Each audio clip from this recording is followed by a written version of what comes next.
اعوذ باللہ من شرور انفسنا ومن سیئات اعمالنا من یہد اللہ فلا مضل لہ ومن یضلل فلا ہادی لہ واشہد ان لا الہ الا اللہ وحدہ لا شریک لہ واشہد ان محمدا عبدہ ورسولہ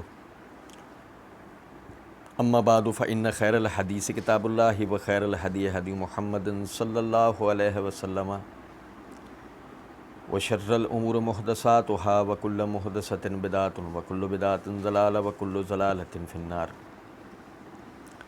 اعوذ باللہ السمیع العلیم من الشیطان الرجیم من حمزہ ونفخہ ونفثہ بسم اللہ الرحمن الرحیم اللہم صلی علی محمد وعلی آل محمد کما صلیت علی ابراہیم وعلی آل ابراہیم انک حمید مجید اللہم بارک علی محمد وعلی آل محمد کما بارکت علی ابراہیم وعلی آل ابراہیم انک حمید مجید رب اشرح لی صدری ویسر لی امری واحلل عقدۃ من لسانی یفقہوا قولی رب زدنی علما۔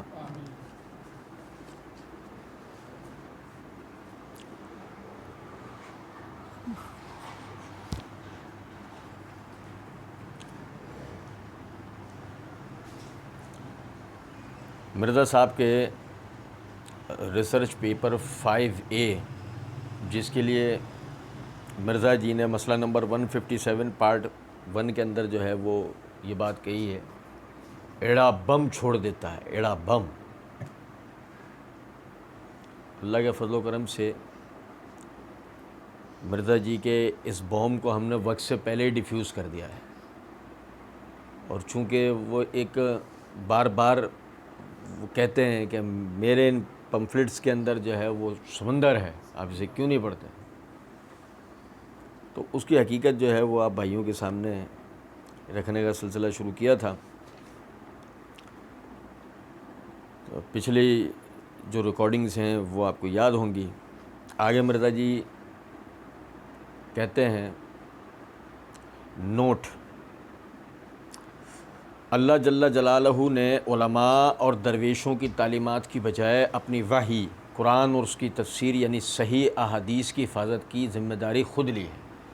سورہ حجر آیت نمبر 9، یہ مرزا جی کا اشارہ ہے، اِنَّا نَحْنُ نَزَّلْنَا الذِّكْرَ وَإِنَّا لَهُ لَحَافِظُونَ والی آیت پر۔ یہ غور طلب نکتہ ہے کہ اللہ جل جلالہ نے علماء اور درویشوں کی تعلیمات کی بجائے اپنی وحی قرآن اور اس کی تفسیر، یہ جو ہے نا مرزا صاحب نے ریڈ بریکٹ کے اندر لکھا ہے، قرآن اور اس کی تفسیر یعنی صحیح احادیث کی حفاظت کی ذمہ داری خود لی ہے۔ یہ جو جملہ ہے یہاں سے کہ اللہ تعالیٰ نے وحی یعنی قرآن اور اس کی تفسیر جو صحیح حدیث کے روپ میں ہیں اس کی حفاظت کی ذمہ داری اللہ رب العزت نے لی ہے، یہ اتنا جملہ یہ ہمیشہ سے اہل سنت کا مسلک و منہج رہا ہے۔ سمجھے ذرا اس بات کو۔ اب سنیت کی چادر میں اگر اپنے آپ کو رکھنا ہے تو اس کے لیے اس طرح کی عبارات اور اس طرح کے جملے بولنا ضروری ہے جس سے سنیوں کو، اہل سنت کو یہ یقین ہو کہ ہاں یہ ہم ہی میں سے ہے۔ سمجھ رہے ہیں؟ مگر ایک طرف مرزا جی بظاہر یہ سب کہتے ہوئے کتنے پیارے لگ رہے تھے، لیکن اصل مسئلہ یہ ہے کہ جب جس دن مٹھائی بٹی تھی نا اسی دن پوچھنے والوں نے کہا پیارا ہے کیا؟ کہہ رہا وہی تو نہیں ہوا۔ نہیں سمجھے؟ کسی نے کہا پیارا ہے کیا؟ تو جواب میں کہنے والوں نے کہا وہی تو نہیں ہوا۔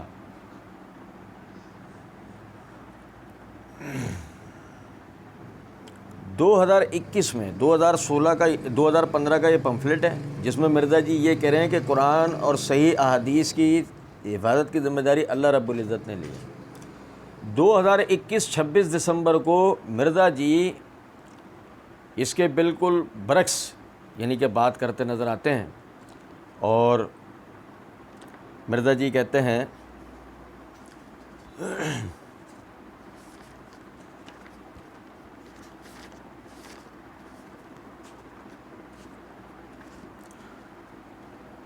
کہ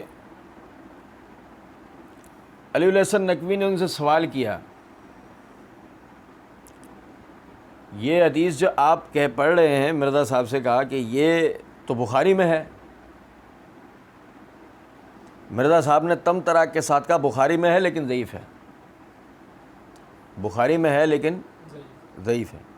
علی الحسن نقوی نے پلٹ کر سوال کیا ضعیف مطلب بخاری کے اندر ضعیف روایت کیسے؟ اب یہ کیا تھا؟ یہ اہل سنت کا مسلک و منہج تھا. آپ سمجھیں بخاری میں ضعیف کیسے؟ مرزا جی نے جواب کے اندر کہا بخاری کی صرف حدیث صحیح ہے نا جی، بخاری کی صرف حدیث صحیح ہے نا جی. کس کا دعویٰ ہے کہ بخاری میں جو کچھ لکھا ہے دو گتوں کے درمیان وہ صحیح ہے؟ بخاری میں جو کچھ دو گتوں کے درمیان لکھا ہے، دو گتے سمجھیں، ان کے درمیان جو کچھ لکھا ہے، کس نے کہا کہ یہ صحیح ہے؟ یہ کس کا دعویٰ ہے؟ بریلوی دیوبندی اہل حدیث. آپ کو تو پتہ ہے. شیخ زبیر صاحب سے بھی آپ ڈسکشن کرتے رہے ہیں کہ جس طرح یہ دو گتوں کے درمیان قرآن محفوظ ہے، ہم کیا کہتے ہیں دو گتوں کے درمیان مرزا جی نے پھر کر کے بھی دکھایا ہے. یہ بخاری پڑھی ہوئی ہے، اسے بخاری ان کے آگے ہوتی ہے نا رکھی ہوئی، اسے مرزا جی نے کہا پڑھی ہوئی. یہ اصل میں مسئلہ یہ ہے کہ مرزا جی ادب و آداب کے ساتھ تو پیدا ہی نہیں ہوئے، تو ادب و آداب کریں گے کیسے؟ تو اب مسئلہ سارا یہاں پہ یہ ہے کہ جس طرح کہتے ہیں یہ بخاری پڑھی ہوئی ہے میرے سامنے، یہ بخاری دو گتوں کے درمیان جو کچھ لکھا ہوا وہ صحیح لکھا ہوا ہے. تو مرزا جی نے سوالی طور پہ وہ ان سے کہا یہ صحیح لکھا ہوا ہے. اب ذرا سمجھیں اس بات کو. اور کون سا طریقہ ہے احادیث کو مشکوک بنانے کا؟ تو اور بھی کوئی طریقہ ہوتا ہے کیا؟ اسی طریقے سے تو تشکیکات پیدا کی جاتی ہیں اور اسی طریقے سے لوگوں کو احادیث سے منحرف کیا جاتا ہے. منکرین حدیث کی سب سے پہلی چال ہوتی یہی ہے، وہ کہتے ہی ہیں کیا آپ یہ دعویٰ کریں گے کہ صحیح بخاری میں جو کچھ لکھا وہ سب صحیح ہے؟ منکرین حدیث کا یہ چوچلا سٹارٹ ہی یہاں سے ہوتا ہے. اور چونکہ یہ ہمارا موضوع نہیں ہے، ورنہ مرزا جی کو پوری گنتی گنواتے ہیں 1 سے لے کے 32 تک کی. سمجھ رہے ہیں بات کا مطلب؟ یہ نہیں، ہم مرزا جی کو پوری گنتی گنواتے ہیں. لیکن آپ اس بات کو سمجھیں کہ ایک کہاں مرزا جی سن 2015 میں بیوقوف بنانے جب بیٹھے تھے، اہل سنت کا لبادہ اوڑھ کر جب بیٹھے تھے، تب یہ کہہ رہے ہوتے تھے کہ جی یعنی اللہ تعالیٰ نے اپنی وحی قرآن اس کی تفسیر یعنی صحیح احادیث کی حفاظت کی ذمہ داری خود لی ہے.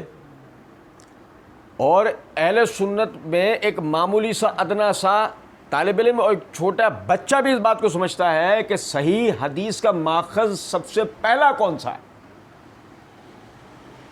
صحیح بخاری. صحیح حدیث کا سب سے پہلا ماخذ کیا ہے؟ صحیح بخاری. اور مرزا جی نے سب سے پہلے حملہ کس پہ کیا ہے؟ کچھ بات آ رہی ہے سمجھ میں یا نہیں؟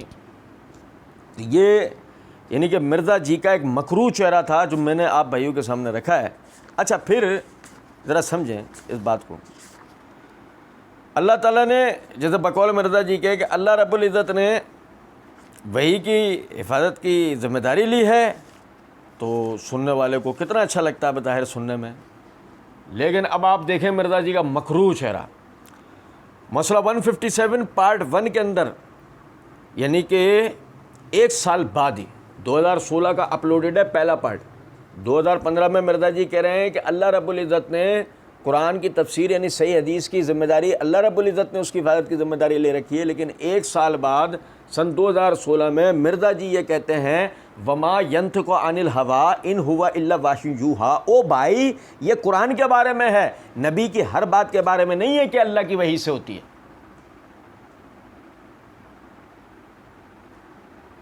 سمجھے یا نہیں؟ یہ منکرین حدیث کا دوسرا چوچلا. او بھائی یہ وما ينطق عن الهوى ان هو الا وحی یوحی سورہ نجم کی آیت نمبر 3 اور 4 اللہ رب العزت فرماتے ہیں میرا نبی اپنی طرف سے کچھ نہیں کہتا، یہ وہی کہتا ہے جو ہم اس کی طرف بدریہ وحی نازل کرتے ہیں. مرزا جی جواب کہہ رہے ہیں او بھائی یہ قرآن کے بارے میں ہے، نبی کی ہر بات کے بارے میں نہیں ہے کہ اللہ کی وحی سے ہوتی ہے. نہیں، پہلے پبلک کو چونا لگایا، وہ جملہ بول کر اپنے آپ کو سنی ثابت کروانے کی کوشش کی. جب ایک اچھا خاصا ہلکا طبقہ گمراہ ہو گیا، مرزا جی کی باتوں میں آ گیا، مرزا جی نے اپنے پر پرزے نکالنے شروع کیے اور 1 سال بعد ہی مرزا جی کہتے ہیں نبی کی ہر بات وحی ہوتی. یہ ہے مرزا جی کا مکروہ چہرہ, اسے ہر بھائی کو سمجھنا چاہیے, ٹھیک ہے. اور اس کے بعد مرزا جی کہتے ہیں نوٹ, اجماع امت. کیا اجماع امت کو حجت ماننا دراصل قرآن و صحیح احادیث کو حکم ماننے میں ہی داخل ہے. آگے مرزا جی نے سورہ نساء آیت نمبر 115 کا حوالہ دیا ہے اور مستدرک حاکم حدیث نمبر 399 کا حوالہ دیا ہے. سورہ نساء میں آیت 115 کیا ہے؟ وَمَن يُشَاقِقِ الرَّسُولَ مِن بَعْدِ مَا تَبَيَّنَ لَهُ الْهُدَىٰ وَيَتَّبِعْ غَيْرَ سَبِيلِ الْمُؤْمِنِينَ نُوَلِّهِ مَا تَوَلَّىٰ وَنُصْلِهِ جَهَنَّمَ وَسَاءَتْ مَصِيرًا. سوچیں ذرا اس بات کو. وہ مرزا جو ایک سطر کے بعد سورہ فتح کی آیت نمبر 29 عربی عبارت کے ساتھ لکھ رہا ہے,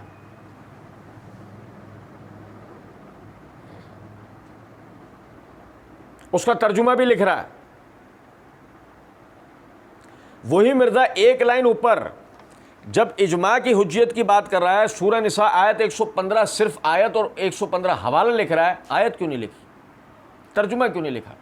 اس کی وجہ ہے وَمَن يُشَاقِقِ الرَّسُولَ, اور جو بھی مخالفت کرے رسول کی, من بعد بعد اس کے, ما تبین لہ الہدیٰ جبکہ ہدایت واضح ہو چکی, وَيَتَّبِعْ غیر سبیل المؤمنین, اور پیروی کرے مومنین کے رستے کو چھوڑ کر کسی اور رستے کی, نُوَلِّهِ مَا تَوَلَّىٰ, ہم خود ہی پھر اسے پھیر دیتے ہیں جس طرف وہ پھر رہا ہے, وَنُصْلِهِ جہنم, اور اس کا ٹھکانہ جہنم بنا دیتے ہیں, وَسَاءَتْ مَصِيرًا, جو کہ بہت ہی برا ٹھکانہ ہے. اور سنیے گا بھائی ذرا توجہ سے بات. وَمَن يُشَاقِقِ الرَّسُولَ میں سب سے پہلے اللہ رب العزت نے حجت بنایا رسول کو, من بعد ما تبین لہ الہدیٰ میں اللہ رب العزت نے حجت بنایا قرآن کو, وَيَتَّبِعْ غَيْرَ سَبِيلِ الْمُؤْمِنِينَ, جب آیت اتر رہی ہے تو اس وقت مومنین کون ہیں؟ صحابہ کرام. وَيَتَّبِعْ غَيْرَ سَبِيلِ الْمُؤْمِنِينَ, اور جو پیروی کرے صحابہ کے رستے کو چھوڑ کر کسی اور رستے کی, نُوَلِّهِ مَا تَوَلَّىٰ, پھر ہم اس کو وہیں پھیر دیتے ہیں جہاں وہ پھر رہا ہے, وَنُصْلِهِ جہنم, اور اس کا ٹھکانہ. یہ آیت اجماع امت کی تو دلیل ہے, یعنی کہ وَيَتَّبِعْ غَيْرَ سَبِيلِ الْمُؤْمِنِينَ کے تحت, مگر اس میں سب سے پہلے صحابہ کرام رضوان اللہ علیہم اجمعین پوری کی پوری جماعت آتے ہیں. مومنین مطلق اللہ نے کہا ہے نا, وہ پوری کی پوری جماعت آتے ہیں. اب اگر مرزا جی آیت اور اس کو ترجمہ لکھ دیتے تب مرزا جی اپنے پیر پہ کلہاڑا ہی نہیں مارتے, پیر کا اپنے ہاتھوں سے کیما بنا ڈالتے. کچھ بات آ رہی ہے سمجھ میں؟ مرزا جی وہ چاہتے نہیں تھے, اس لیے صرف انہوں نے سورہ نساء آیت 115 لکھ دی کہ بھائی دیکھنے والا دیکھنا چاہے گا خود ہی نکال کے دیکھ لے گا, جو مجھ پہ لعنت دینا چاہے گا وہ لعنت برسا کے آگے چلے جائے گا. سنیں ذرا بات. پھر مرزا جی نے مستدرک حاکم حدیث نمبر 399 کا حوالہ دیا ہے, اور سنیں ذرا بات کو نا, میں جان بوجھ کر عربی والی مستدرک حاکم نہیں بلکہ ترجمہ والی مستدرک حاکم اٹھا رہا ہوں, اور اس نسخے کو ترجمہ والے کو جو مرزا صاحب خود بھی دکھاتے ہیں.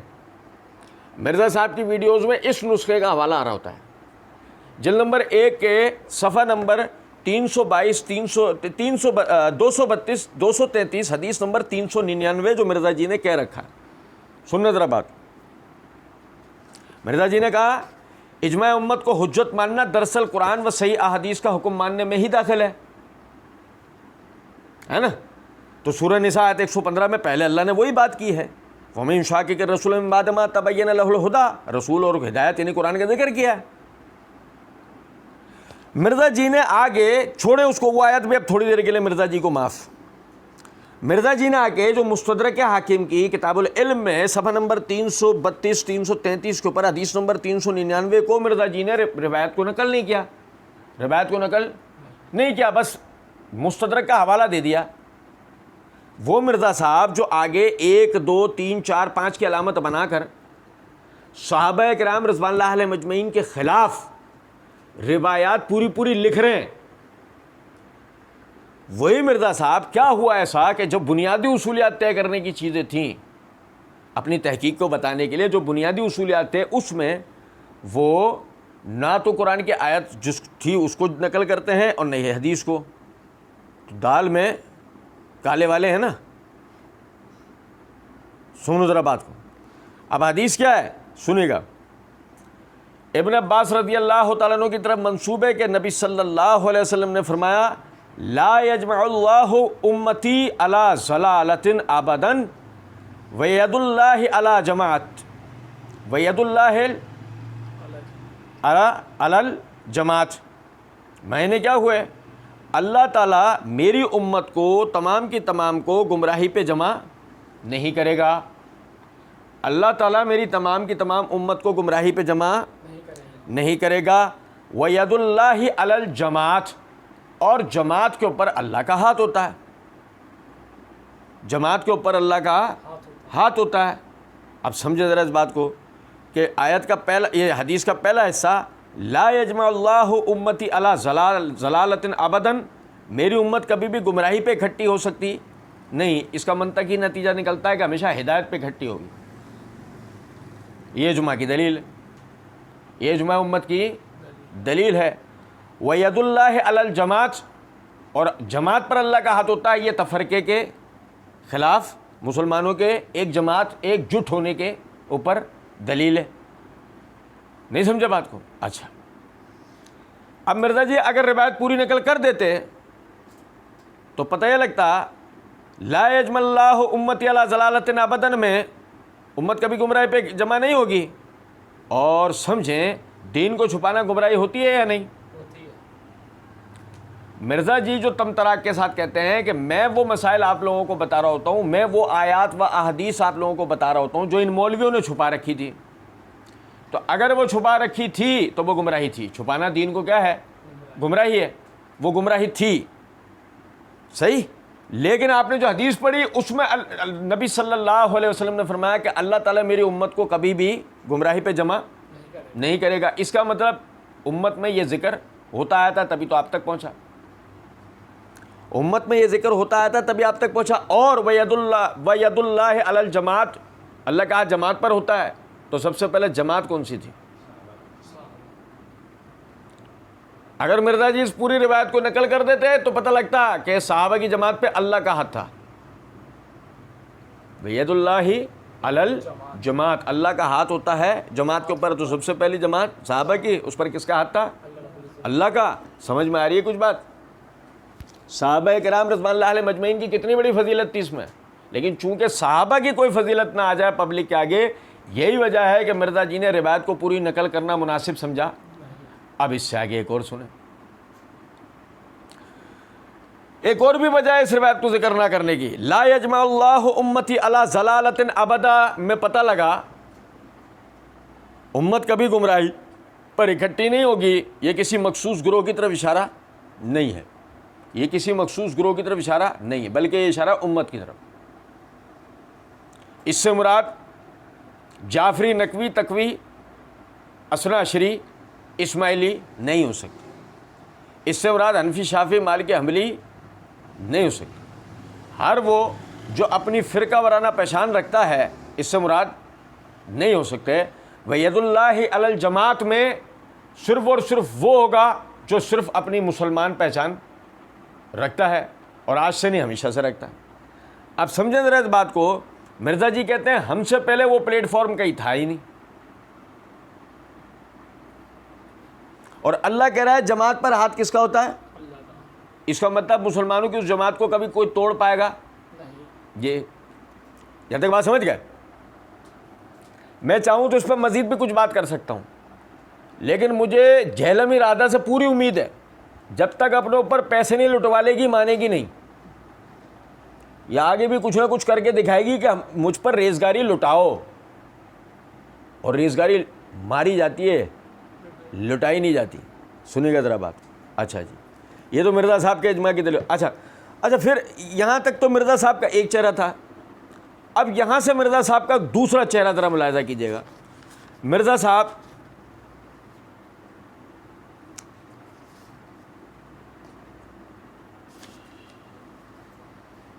"23 public question and answer and meeting of Sunday with engineer Muhammad Ali Mirza 26 دسمبر 2021 کو اپلوڈڈ اپنی ویڈیو کے اندر مرزا جی نے یہ بات کہی ہے،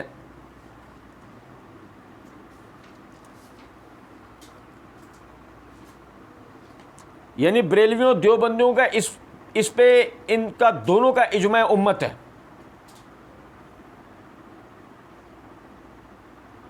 ہم نے وہاں اس کا جواب دیا تھا، یہاں سے جاگنے کی ضرورت ہے۔ کہاں سے؟ یہاں سے سنو۔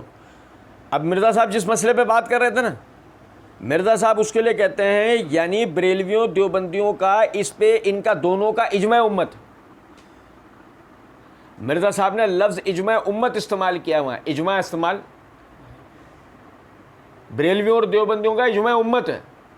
گویا کہ مرزا صاحب جلد بازی کے اندر بریلویوں اور دیوبندیوں کو ہی امت بنا گئے، باقی کوئی امت بچی ختم۔ دیوبندیوں اور بریلویوں کا اجماع امت ہے۔ جو آدمی اجماع کے لفظ کو اپنی زبان سے استعمال کرنے کا سلیقہ اور طریقہ نہ رکھتا ہو، اس کے لیے اجماع کی حجت کی کوئی اہمیت ہوگی؟ اور اگر اس کے لیے دیکھا جائے اجماع خود بھی حجت ہوگا۔ اچھا پھر چلے چھوڑیں، سمجھے ذرا اس بات کو۔ مرزا جی کہتے ہیں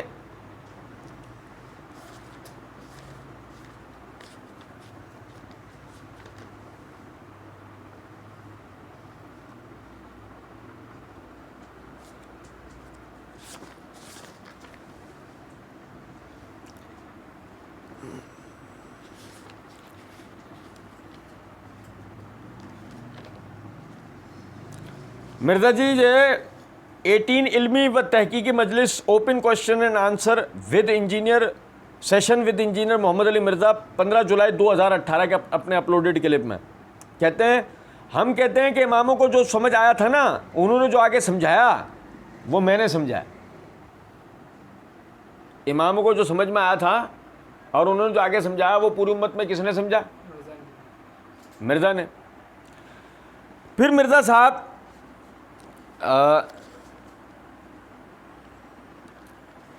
مسئلہ نمبر 157 پارٹ 2 کے اندر کہتے ہیں، تو یہ میرا اجتہاد ہے، آپ اس سے اختلاف کر سکتے ہیں۔ یہ میرا اجتہاد ہے، آپ اس سے اختلاف کر سکتے ہیں۔ اب آپ دیکھیں، جو آدمی اپنے اجتہاد کا مدعی ہے اس کے لیے کس کا اجماع حجت ہو سکتا ہے؟ وہ خود درجہ اجتہاد پر فائز ہے۔ اچھا درجہ اجتہاد پر فائز کون سا آدمی ہے؟ جس کی عربی میں پے ہوتا ہے، جس کی عربی میں پے ہوتا ہے۔ درجہ اجتہاد پر فائز آدمی وہ ہے جو امام نسائی کو نسائی کہتا ہے اور مدلس کو مدلس کہتا ہے، جو مسلم بن حجاج اشعری کہتا ہے کشیری کو، کشیری کو کیا کہہ رہا ہے؟ اشعری، جو کعب احبار کو کعب بن احبار کہتا ہے۔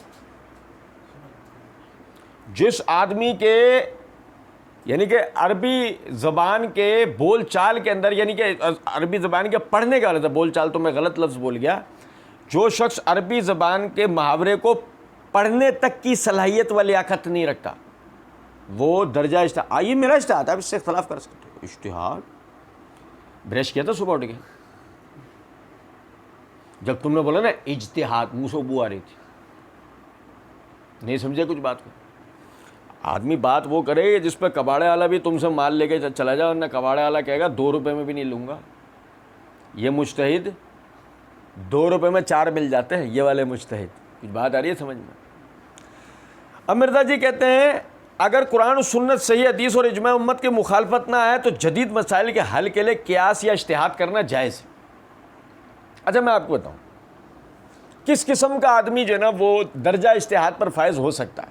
میں آپ کو بتاؤں جو عربی زبان پہ عبور رکھتا اور خاص طور پہ اس رسم الخط پہ اور اس لہجے و قرت پہ جو نبی صلی اللہ علیہ وسلم کے زمانے میں ہوتی تھی، صحابہ کے زمانے میں ہوتی تھی، تابعین و تبع تابعین کے زمانے میں ہوتی تھی، اور جس قرت کے اوپر، جن 7 قرتوں کے اوپر قرآن نازل ہوا ہے وہ اس کے بارے میں سمجھتا۔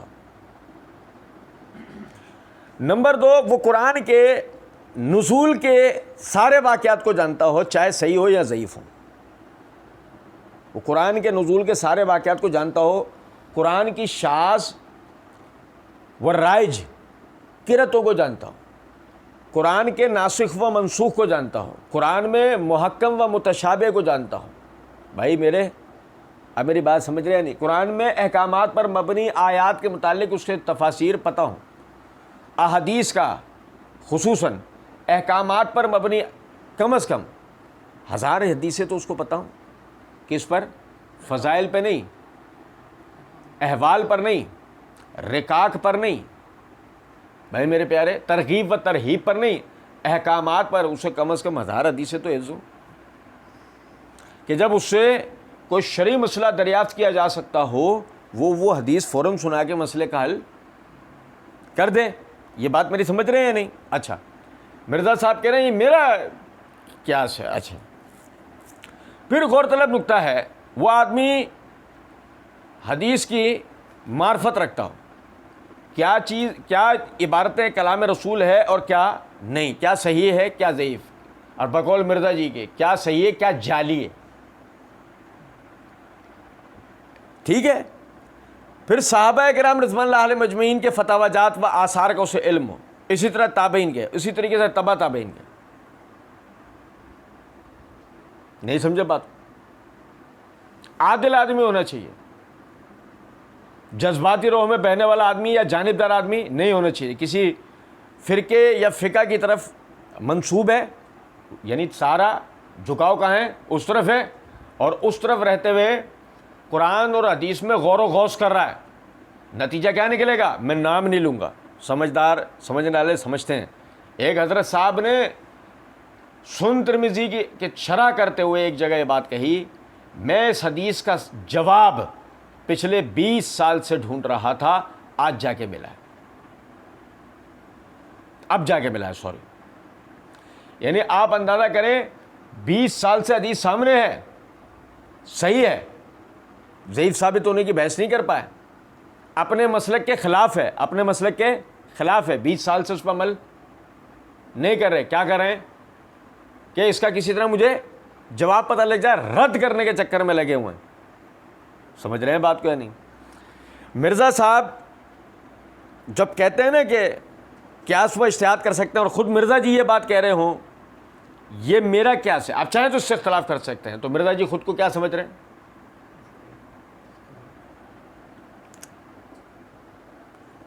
بس کیا کہہ سکتے ہیں، مرزا جی نے تو خود کو سید الشہداء بھی کہا ہے، مرزا جی تو خود کو آئیکن بھی کہتے ہیں.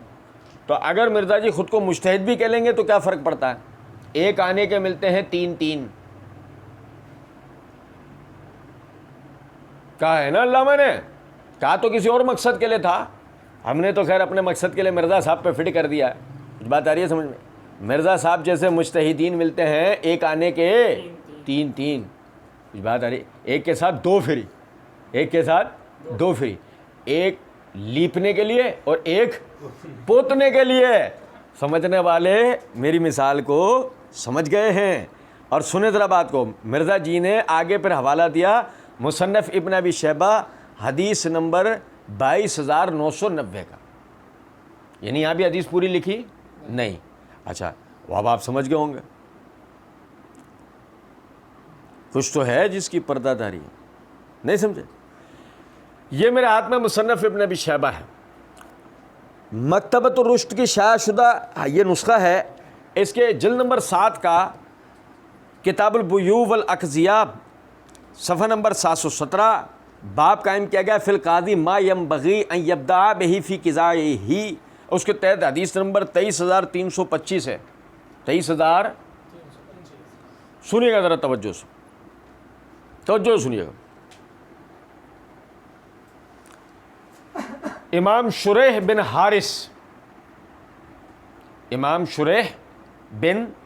حارث عمر رضی اللہ تعالیٰ عنہ کے زمانے میں تابعین میں سب سے بڑے عمر رضی اللہ عنہ کے گورنر، علم و فضل والے، جو رات میں بھی عدالت لگا لیا کرتے تھے. ہم تو آج کل جو رات میں عدالت لگتی ہے اس پہ اعتراض کر دیتے ہیں نا کہ اب کیسے رات کو 2 بجے عدالت لگ رہی ہے. تو یہ عدالت لگتی ہے ہمارے ہاں اشرافیہ کے لیے. کس کے لیے لگتی ہے؟ غریب کا وہی ہے لائن لگا کے کھڑا رہا ہے 10 سال تک. یہ ہمارے نظام کا مسئلہ ہے. اور سنیں امام شریح کے فرماتے ہیں ان عمر بن الخطاب رضی اللہ تعالی عنہ کتب الیہ کہ ان کی طرف عمر رضی اللہ تعالیٰ عنہ نے خط لکھا اذا جاءک شیء فی کتاب اللہ فاقضی بہ، جب تیرے پاس کوئی چیز کتاب اللہ کے حوالے سے آیا کرے تو اسی سے فیصلہ کیا کر، تو اسی سے فیصلہ کیا کر. ولا یلفتنک عنہ الرجال، لوگوں کی طرف کوئی توجہ مت کرنا، لوگوں کی طرف کوئی توجہ مت کرنا. یعنی فتویٰ لوگوں کی مرضی والا مت دینا، فتویٰ لوگوں کی مرضی والا مت دینا. نہیں دینا، ہاتھ لٹکوا کے نماز مت پڑھوا دینا. امریکی الیکٹرک ٹرینوں میں سفر کرنے والوں کو اپنی طرف سے نمازیں ملا کر پڑھنے کا مشورہ مت دے دینا. پوڈ کاسٹ کرتے ہوئے عورتوں سے فون پر بات کرنے کا کیا طریقہ ہونا چاہیے مت بتا دینا. اور نہیں سمجھ رہے کچھ بات کو یا نہیں، تو کرنے کو تو بہت ساری باتیں ہیں. فرمایا جب تیرے پاس کوئی مسئلہ کتاب اللہ سے آیا تو فیصلہ کس کے مطابق کرنا ہے؟ کتاب اللہ سے. لوگوں کی طرف توجہ مت کریو کہ وہ کیا پوچھنا چاہ رہے ہیں، تو اللہ کی کتاب بیان کرنا. فَإِن جَاءَكَ أَمْرٌ لَيْسَ فِي كِتَابِ اللَّهِ فَانظُرْ سُنَّتِ رسول اللہ صلی اللہ علیہ وسلم فَاقْضِ بِهَا، جب تو دیکھے کہ مسئلہ تجھے کتاب اللہ میں نہیں مل رہا ہے تو اللہ کے نبی صلی اللہ علیہ وسلم کی سنت سے اس کا حل کرنا، فَاقْضِ بِهَا، فتویٰ فیصلہ اس سے کرنا. فَإِن جَاءَكَ مَا لَيْسَ فِي كِتَابِ اللَّهِ وَلَيْسَ فِيهِ سُنَّةٌ مِّن رسول اللہ صلی اللہ علیہ وسلم. اور سنو یار بھائی جان، سنیں بڑی توجہ طلب بات. اور جب تیرے پاس مسئلہ ایسا آ جائے جس کا حل بظاہر کتاب اللہ اور سنت رسول اللہ صلی اللہ علیہ وسلم میں تجھے نہیں نظر آ رہا، فانظر مجتمع الناس علیہ فخذ بہ، تو پھر دیکھ کہ لوگ اس میں کس بات پر جمع ہوئے ہیں، لوگ اس میں کس بات پر جمع ہوا ہے. فخذ بہ، پس اسے لے لے، ان کے اس اجماع کو، اس جمع ہونے کو لے لے. اب جب عمر رضی اللہ تعالیٰ عنہ اپنے زمانے میں لوگوں کے جمع ہونے کے معاملے کو کہہ رہے ہیں کہ اس سے لے لے، تو عمر رضی اللہ تعالیٰ عنہ کے زمانے میں وہ مسائل، وہ معاشرت، وہ تمام چیزوں پر جمع کر ہونے والے کون لوگ تھے؟ صحابہ کرام رضوان اللہ علیہم اجمعین. تو جب عمر رضی اللہ تعالیٰ عنہ کہہ رہے ہیں فانظر مجتمع الناس علیہ فخذ بہ، تو پھر یہ دیکھ کہ لوگ کس چیز پر متفق ہو گئے ہیں اسے لے لے. تو اس سے مراد صحابہ کرام رضوان اللہ علیہم اجمعین سے لینا تھا نا. صحابہ کرام جمع ہوئے ہیں قرآن کے متن پہ، قرآن کی تفسیر پہ، حدیث کے متن پہ، حدیث کی شرح پہ. صحابہ کرام رضوان اللہ علیہم اجمعین اس میں جمع ہوئے ایک بات پر. کیا مرزا صاحب نے تسلیم کر لیا صحابہ کے طریقے سلیقے کو؟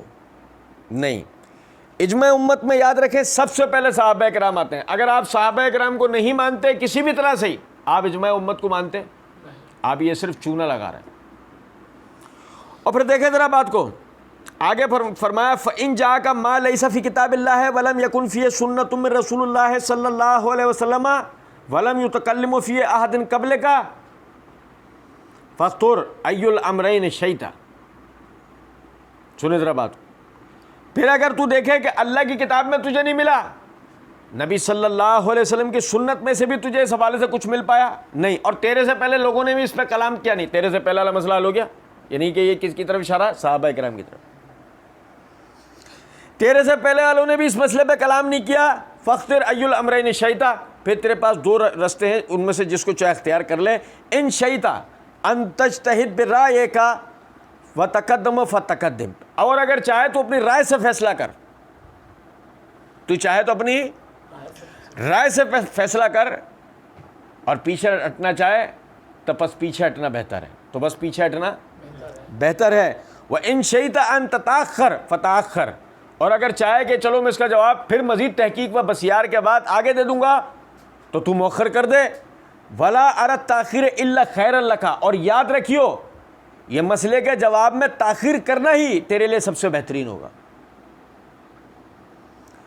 اس عمر رضی اللہ تعالیٰ عنہ کے اس فتوے اور ہدایات سے جہاں بہت سارے مسائل حل ہوتے ہیں. آپ کو میں ایک چھوٹی سی مسئلہ بتا دیتا ہوں نا کہ وہ دیکھو عمر نے کیا کہا، اور سنو، حسبنا کتاب اللہ، ہمارے لیے اللہ کی کتاب کافی ہے. عمر اپنے عاملین کو کیا کہہ رہے ہیں؟ سب سے پہلے فیصلہ کس سے کرنا ہے؟ اللہ کی کتاب سے. اور دوسرے نمبر پہ فیصلہ کس سے کرنا ہے؟ نام لے کے کہا سنت رسول سے. اور دیکھیں آخر میں کیا کہہ رہے ہیں، پھر اگر تو چاہے اپنی رائے سے دے دے فیصلہ، اگر پیچھے ہٹنا چاہے بس پیچھے ہٹ جا، اور اگر مؤخر کرنا چاہے کہ آگے تحقیق تلاش و بسیار کے بعد دے دوں گا جواب، تو مؤخر کر دے. ولا ارد تاخیر الا خیر اللہ کا، اور تیرا مؤخر کر دینا تیرے لیے زیادہ بہتر ہوگا بجائے اس کے کہ تو اپنی رائے سے فتویٰ دے. سمجھ گئے ہیں بات کو یا نہیں؟ اب مسئلہ یہ ہے کہ اگر مرزا صاحب اس روایت کو پورا لکھ دیتے تو اس میں صحابہ کرام رضوان اللہ علیہم اجمعین کی بڑی منقبت ہے کہ باقاعدہ عمر رضی اللہ تعالیٰ عنہ شریعت کے ماخذ میں پہلے اللہ کی کتاب، دوسرے نمبر پہ سنت رسول، اور تیسرے نمبر پہ صحابہ کے اجماع کو بطور دلیل بیان کریں گے تو اس سے جواب دیں. یہ تو مصنف ابن ابی شیبہ والی روایت تھی جس کو مرزا جی نے پورا نقل نہیں کیا. لیکن اب ذرا سمجھیں، ایک طرف تو حالت یہ ہے اور دوسری طرف مرزا جی کی حالت وہ ہے جو مرزا جی نے مسئلہ 157 پارٹ 2 کے اندر ایک جگہ کہتے ہیں. اس طریقے سے ابن مسعود کے بارے میں آتا ہے، وہ تشہد میں علی النبی پڑھتے تھے السلام علیکہ ایھا النبی کو، لیکن امت نے نہیں اس کو ایکسیپٹ کیا، نہیں ایکسیپٹ کیا. اللہ کے فضل و کرم سے ہم نے وہاں اس کا بہت زبردست جواب دیا تھا کہ امت نے اس کو تسلیم کیا یا نہیں. کہتے ہیں خود انہوں نے بھی جو تشہد سکھایا وہ ایھا النبی کو، یہ ان کا تفرد ہے، امت نے نہیں ایکسیپٹ کیا. اس کا مطلب یہ ہوا بعض مسائل میں مرزا جی کے نزدیک بعد کے لوگوں کا اجماع پہلے کے لوگوں کے فتویٰ جات پر مقدم ہے. بعد کا اجماع پہلے کے لوگوں کے بنسبت مرزا جی کے نزدیک حجت ہے. اور میں ایک بات عموماً کہا کرتا ہوں، مسئلہ نہ پہلے کے لوگوں کی حجت کا ہے نہ بعد کا. جہاں مرزا جی کی دال گل رہی ہوتی ہے، مرزا جی اپنی دال گلانے کی کوشش کرتے ہیں. حقیقت حال تو یہ ہے کہ نہ مرزا صاحب قرآن کو صحیح مانتے ہیں، نہ مرزا صاحب سنت رسول حدیث رسول کے کوئی قائل ہیں بہت بڑے، اور نہ ہی مرزا صاحب کسی اجماع کو تسلیم کرتے ہیں، اور نہ ہی مرزا صاحب قیاس و اجتہاد کے مرتبے پر فائز ہیں. مرزا صاحب انجینئر بھی نہیں ہیں، وہ بھی جعلی ڈگری نکلے گی اگر ایک مرتبہ بیٹھنے کو موقع مل جائے تو. اصل بات یہ ہے، سمجھیں کہ ہمیں سمجھنا چاہیے یہ اتنی عبارات لکھنے کے بعد اب آگے مرزا صاحب باقاعدہ صحابہ تابعین و تبع تابعین جو کہ خود مجتہدین تھے ان پر حملہ آور ہوتا نظر آئے گا. تو انشاءاللہ ہم اس کے جوابات پڑھیں گے. اللہ رب العزت سمجھنے اور عمل کرنے کی توفیق دے. وما علینا الا البلاغ.